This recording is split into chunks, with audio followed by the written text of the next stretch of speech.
Hello friends, मैं आयुष और morning time जैसा कि हम पॉलिटी पढ़ रहे हैं, पॉलिटी में कल पढ़ा था एग्जीक्यूटिव मतलब कार्यपालिका। तो देखिए कार्यपालिका का पहला पार्ट जो मैंने बताया आपको प्रेसिडेंट के बारे में, प्रेसिडेंट की चुनाव प्रक्रिया पूरी डिटेल से बताया था और उसके पहले चुनाव प्रक्रिया हो गया, साथ साथ उस प्रेसिडेंट का कार्य क्या होता है, हटाने की प्रक्रिया महाभियोग जैसे लगेगा विशेष बहुमत से, और उनका कार्यकाल के बारे में बात किया कि कितना कार्यकाल हो सकता है, कितनी बार चुने जा सकते हैं।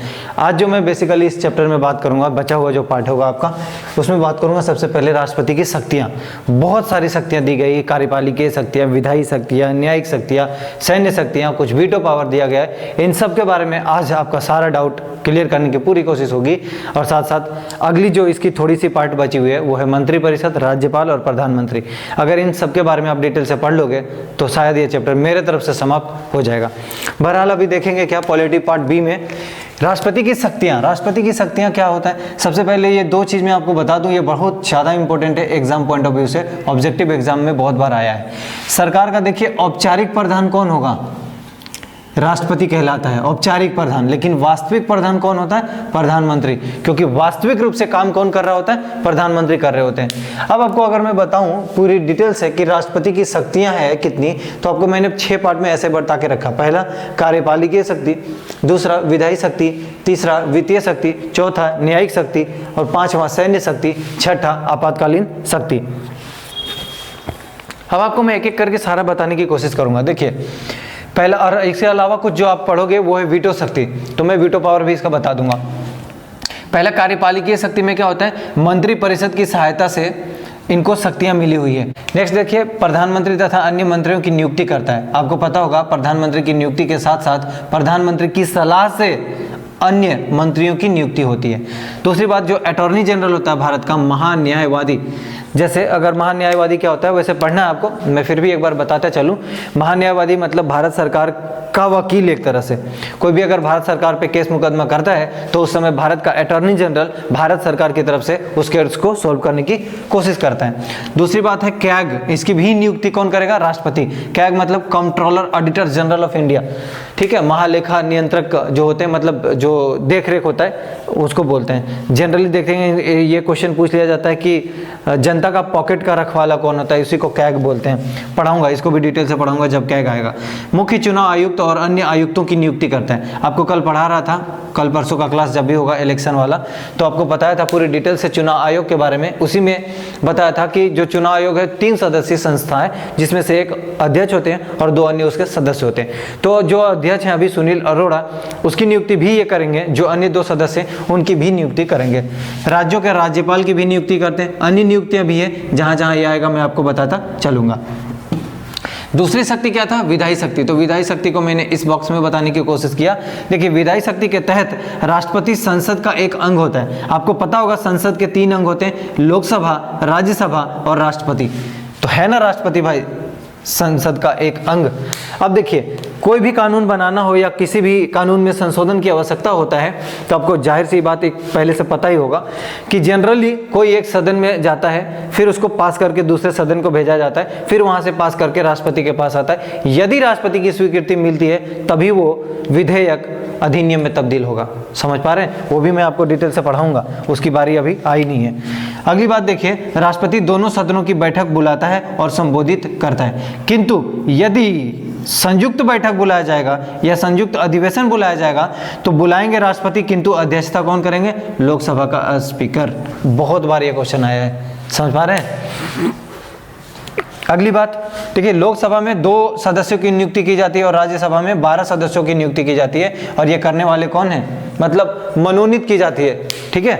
वैसे तो बहुत सारे लोग हैं, लेकिन जो मनोनीत होता है उनकी मैं बात कर रहा हूँ। आपको पता होगा, मैं ही बताया हूँ ऐसे कि टोटल 543 प्लस 2 जो रहते हैं 545 है ना, जो वर्तमान में चल रहा है। वैसे अगर देखेंगे तो 552 टोटल सीटें हैं, लेकिन रनिंग कितना है, 545। इसमें से 2 एंग्लो इंडियन को राष्ट्रपति चुनेंगे, बाकी 543 का चुनाव होगा। इसी तरह से अगर आप राज्यसभा देखेंगे तो टोटल कितना होता है, 250, रनिंग कितना, 245। इसमें से आप 12 निकाल दो, बचेगा 233, ठीक है। तो इसका चुना होगा, लेकिन इस 12 को कला, साहित्य, ये समाज सेवा, इन सब से राष्ट्रपति चुनेंगे। बाकायदा ये सारी चीज़ें स्ट्रक्चर आएगा एक करके, और मैं आपको बताने की पूरी कोशिश करूंगा।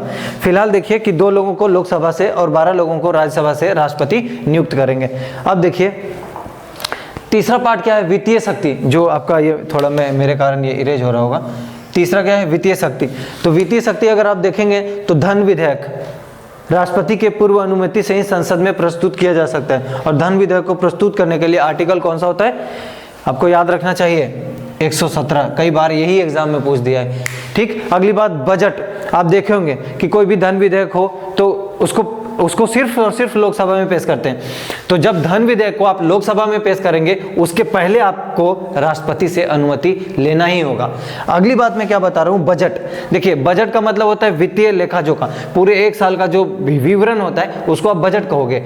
और चूंकि बजट आने से पहले या सदन में जाने से पहले आपको राष्ट्रपति की अनुमति लेनी होगी, आर्टिकल 112 में ये बात लिखा हुआ है। एक्चुअली बजट शब्द का विवरण लिखा हुआ नहीं है, लेकिन उसका लिखा हुआ है वार्षिक वित्तीय विवरण, ऐसे कुछ करके लिखा हुआ है। तो आपको क्या बताना होगा कि बजट राष्ट्रपति संबोधित करके ही प्रस्तुत किया जाता है। मतलब बजट को राष्ट्रपति को पहले आप बताओगे, संबोधित करोगे, फिर आप सदन में लेकर जा सकते हो। दूसरी बात क्या बताया हूं मैं, वित्त आयोग का गठन किया गया है राष्ट्रपति के द्वारा।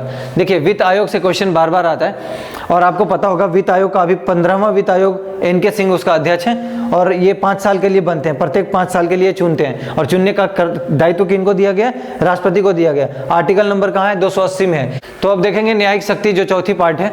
देखिए न्यायिक शक्ति में क्या बताया हूं मैं, सुप्रीम कोर्ट के मुख्य न्यायाधीश की नियुक्ति और हाई कोर्ट के मुख्य न्यायाधीश की नियुक्ति और अन्य जो न्यायाधीश हैं, खासे तौर पे सुप्रीम कोर्ट के, उनकी सबकी नियुक्ति कौन करेंगे, प्रेसिडेंट करेंगे। अगली बात, प्रेसिडेंट सुप्रीम कोर्ट से सलाह ले सकता है, किंतु वो सलाह माने या ना माने उनकी मर्जी, अर्थात बाध्यकारी नहीं है। Article number 143। ये डिजिट तो वैसे ही आप लोग को याद रहेगा, बहुत यूज करते हैं, ठीक है, शॉर्टकट में, ठीक है। तो 143 आप दिमाग में रख लेंगे। अब देखिए आर्टिकल 72 की सहायता से राष्ट्रपति किसी भी अपराधित व्यक्ति को उनकी सजा को माफ भी कर सकता है, सजा को कम भी कर सकता है, सजा का टाइप चेंज कर सकता है। तो इस टाइप का इसमें से प्रावधान किया गया है, और ये बहुत जरूरी है मेरे भाई, याद रखना आर्टिकल नंबर 72। अब देखिए किसी अपराधी की व्यक्ति को क्या क्या माफ हो सकता है। पहला बात बोल रहा है क्षमादान। क्षमादान में क्या होता है कि दंड जो भी मिला हुआ है पूरी तरह से उसको माफ कर दिया जाएगा। दूसरी बात क्या है, लघुकरण, दंड को कम कर दिया जाएगा। लघुकरण मतलब लघु कर दिया जाएगा, छोटा कर दिया जाएगा। जैसे अगर किसी को मृत्यु दंड मिला हुआ था तो उसको आजीवन कारावास में चेंज कर दिया जाएगा। इसका मतलब कहीं ना कहीं उसकी दंड को कम कर दिया गया।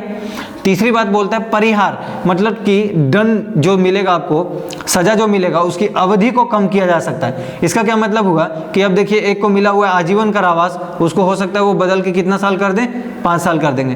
तो कहीं ना कहीं उसको बेनिफिट होगा ना, उसको आजीवन कारावास से 5 साल कर दिया गया। वही बोल रहा है कि दंड की अवधि कम कर दी जाएगी। लेकिन ध्यान रहे इन बात में, दंड की प्रकृति नहीं चेंज होगी, अवधि बोल रहा हूं मैं, टाइम चेंज होगी। अगली बात, विराम। देखिए किसी विशेष परिस्थिति में सजा को कम कर दिया जाता है। जैसे अगर आप देखेंगे कि मान लीजिए कोई महिला प्रेग्नेंट है, तो ऐसे में उनको सजा देना ठीक नहीं है, तो उस वैसी परिस्थिति में उनकी सजा को कम किया जा सकता है। अगली बात है प्रविलंबन। इसमें क्या होता है, दंड के जो प्रावधान है उसको अस्थायी रूप से रोक दिया जाता है। समझ रहे हैं? तो इस तरह से 5 ये राष्ट्रपति के पास अधिकार दिया हुआ है। 5 तरह से आपकी अपराधित व्यक्ति जो भी होगा उनकी सजा को माफ कर सकते हैं, कम कर सकते हैं, ऐसे ही कुछ प्रावधान है। अगला क्या है, सैन्य शक्ति। तो देखिए सैन्य शक्ति के बारे में बताया कि तीनों सेनाओं की सर्वोच्च सेनापति कौन होता है, राष्ट्रपति होते हैं। जैसे आप देखेंगे तीनों सेनाओं आपके पास क्या क्या है, थल सेना होता है, आर्मी जिसको आप बोल रहे हो, जल सेना होता है, नेवी, और एयरफोर्स वायु सेना होता है। तो ये तीनों सेनाओं का सर्वोच्च सेनापति कौन होगा, राष्ट्रपति होगा। अगली बात देखिएगा कि आपातकालीन शक्तियां, कुछ दी हुई आपातकालीन शक्तियां 352, 356 और 360। आप देखते होंगे 352 में राष्ट्रीय आपातकाल है। 3 बार हमारे देश में राष्ट्रीय आपातकाल लागू हुआ है। 1962 जब हम चाइना से युद्ध कर रहे थे, 1971 जब बांग्लादेश आज़ाद हो रहा था, 1975 इंदिरा गांधी जब लगाई थी। तो इस तरह से 3 बार राष्ट्रीय आपातकाल देश में लागू है। साथ साथ अगर राष्ट्रपति शासन देखेंगे तो जनरली क्या होता है, राज्यों में यदि संवैधानिक विफलता होती है वैसे स्थिति में राष्ट्रपति शासन लागू होता है, या किसी को पूर्ण बहुमत नहीं प्राप्त होता है तब राष्ट्रपति शासन लागू होता है। ठीक है। दूसरी बात इधर देखिए, वित्तीय आपातकाल आर्टिकल 360, तो देखें याद कैसे रहेगा, 52 से 4 जोड़िए 56, 56 से 4 जोड़िए 60। वित्तीय आपातकाल भारत में अभी तक तो एक बार भी नहीं आया है। इसका मतलब ये कितने बार है, 0 बार। ये कितनी बार, 3 बार। कई बार एग्जाम में ये डेटा पूछ लिया है कि कितने बार है क्या चीज़। ठीक है। अब आपको एक और बात राष्ट्रपति की शक्तियों में मैं आपको बताना चाहूँगा, वो 3 प्रकार की वीटो शक्ति दी हुई है। कई बार ये वीटो शक्ति से क्वेश्चन आता रहता है, तो आपको समझना होगा वीटो शक्ति कैसे है। देखिए 3 टाइप का, पहला बोल रहा है अत्यंतिक वीटो, दूसरा बोल रहा है विलंबनकारी और तीसरा बोल रहा है पॉकेट वीटो। तो सबसे पहला आप देखिएगा अत्यंतिक वीटो में होता क्या है, कई बार आप देखते होंगे, आपको सबसे पहले मैं बताना चाहूंगा कि कोई भी विधेयक जब आता है तो किसी एक सदन में जाता है, आइदर लोकसभा और राज्यसभा।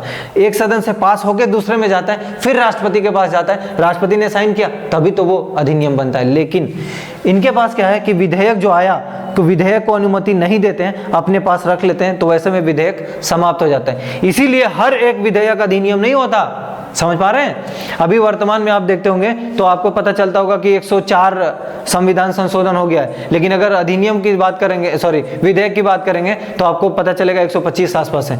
समझ रहे हैं। आपको एक बताया था ना कि 102वीं संविधान संशोधन किया गया था, तो 123वीं वो विधेयक था किसके लिए, ओबीसी के लिए, जो अभी एनसी बीसी बना है, इसी तरह की बातों के लिए। अगली बात आप देखिए निलंबनकारी, विधेयक को संसद के पास पुनर्विचार के लिए भेज सकता है। आप उसको एक बार बोलेगा कि आप फिर से एक बार विचार करें, फिर मेरे पास भेजें। ऐसे में यदि संसद राष्ट्रपति के पास दोबारा भेजता है तो राष्ट्रपति को साइन करना पड़ेगा, इनकी ये मजबूरी है, क्योंकि आपको पता होगा कि मंत्रिपरिषद के इशारे पे ये काम करते हैं। तीसरी बात है पॉकेट वीटो। पॉकेट वीटो का मतलब कुछ और नहीं बल्कि हमेशा जेब में डाल लेना, पॉकेट में डाल लेना। देखिए विधेयक को अनिश्चित काल के लिए अपने पास सुरक्षित रख लेना, अपने जेब में डाल देना और भूल जाना, तो इसीलिए तो अनिश्चित काल के लिए है। समझ पा रहे हैं ना। तो इस तरह से इनको 3 वीटो पावर दी गई है। नेक्स्ट जो बचता है उसको मैं बताने की कोशिश करूंगा। देखिए मैं बात कर रहा था राष्ट्रपति की आवश्यकता ही क्यों है। देखिए आपको पता होगा कि एक अगर मंत्रिपरिषद चल रहा है और नई मंत्रिपरिषद आने वाला है, उसके बीच में लोकसभा भंग कर दी जाती है। अगर लोकसभा भंग कर दी जाती है, एक्चुअली कैसे भंग होता है वो भी आप यहीं जान लो। राष्ट्रपति मंत्रिपरिषद की सलाह से या प्रधानमंत्री के कहने पर लोकसभा को भंग कर सकते हैं। अब देखिए मंत्रिपरिषद है, वो मान लीजिए फिलहाल भंग हो गया है, तो फिर क्या होगा, प्रधानमंत्री नहीं है, इसका मतलब पूरी मंत्रिपरिषद समाप्त है। तो वैसे में राष्ट्रपति की शक्तियां बढ़ जाती है और नई मंत्रिपरिषद आने तक और पुरानी मंत्रिपरिषद के बीच में ये काम कर रहे होते हैं। साथ साथ उसके बाद भी काम कर रहे होते हैं। आपको अभी बताया बहुत सारी नियुक्तियां का काम, बहुत सारे सेनापति के कमांडर का काम, आपातकालीन शक्तियां, सारा का सारा राष्ट्रपति के साथ है। इसका मतलब इसकी आवश्यकता है। तभी भारत क्या कहलाता है कि भारत एक गणतंत्रात्मक भी देश है, स्वतंत्रात्मक भी देश है। मतलब हमारे यहाँ गणतंत्र दिवस, स्वतंत्रता दिवस दोनों मनाते हैं ना भाई। अगली बात देखिए प्रेसिडेंट की भूमिका यहाँ पे औपचारिक भूमिका बढ़ जाती है। कब, जब ये एक नई मंत्रिपरिषद पहली पुरानी समाप्त हो जाती है उसके बीच में। अगली बात गठबंधन की जब सरकार बनेगी तो आपको पता होगा गठबंधन की सरकार राज्य स्तर पर भी होता है, केंद्र में भी होता है। अगर गठबंधन की सरकार होती है इसका मतलब 2 या 2 से अधिक दल मिलकर काम करते हैं। ऐसे में जाहिर सी बात है जब 2 या 2 से अधिक विचार के लोग मिलेंगे तो उनमें टकराव जरूर होगा। इसी वजह से इनकी भूमिका यहाँ पे गठबंधन में बढ़ जाती है। अगली बात देखिए उपराष्ट्रपति के संदर्भ में। उपराष्ट्रपति राज्यसभा का सभापति होता है, ये बात क्लियर होगा। और ये बात कितनी इंपॉर्टेंट है ये मैं नहीं कह सकता, तो इंपॉर्टेंट पर वेरी इंपॉर्टेंट पर पावर क्यूब लगा रहा हूँ, शायद ये भी कम पड़े। बहुत बार ये क्वेश्चन आया है भाई। ठीक है, इनका भी कार्यकाल 5 साल होगा, इनकी भी न्यूनतम उम्र 35 ईयर 35 साल होगा। चुनाव इनका भी अप्रत्यक्ष तरीके से होगा, लेकिन संसद के दोनों सदन लोकसभा और राज्यसभा ही वोट करेंगे के सभी सदस्य, मतलब संसद के दोनों सदन लोकसभा से और राज्यसभा से वोट करेंगे, निर्वाचित भी करेंगे, मनोनीत भी करेंगे। राष्ट्रपति के लिए जब मैं बता रहा था तो मनोनीत उस समय वोट नहीं कर रहे थे। क्लियर है, बोला भी था, मैं आपको रिमाइंड कराऊंगा। विधानसभा के कोई भी सदस्य इसमें वोट नहीं करेंगे, केंद्र शासित प्रदेश के कोई भी सदस्य इसमें वोट नहीं करेंगे। अगली बात है इन्हें हटाया जा सकता है, बिल्कुल हटाया जा सकता है। कैसे, वही महाभियोग लगा के।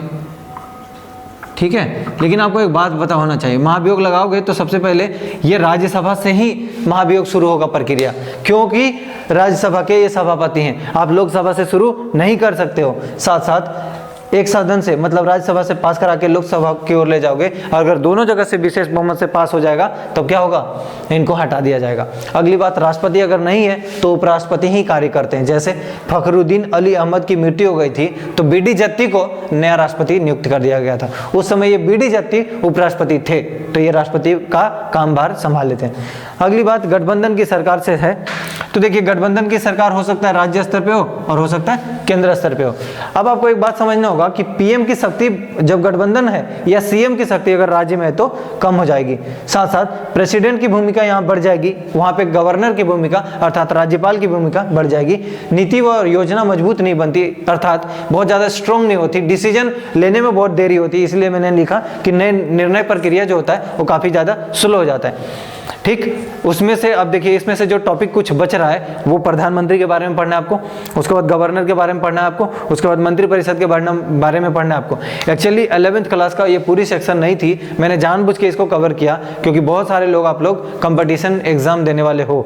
वैसे भी मैं एक नया निर्णय लिया हूँ कि जो भी टॉपिक कॉम्पिटिटिव एग्जाम में ज़्यादा आते हैं मैं उसका एक अलग से वीडियो बना दिया करूँगा, क्योंकि ये एनसीईआरटी पढ़ा रहा हूँ तो इसमें से दिक्कत होगा। जैसे राष्ट्रपति से बहुत ज़्यादा क्वेश्चन आते हैं, बहुत ज़्यादा इंपॉर्टेंट है, तो अलग से राष्ट्रपति में कवर करवा दूंगा। मैं ऐसा एक निर्णय लिया आज ही।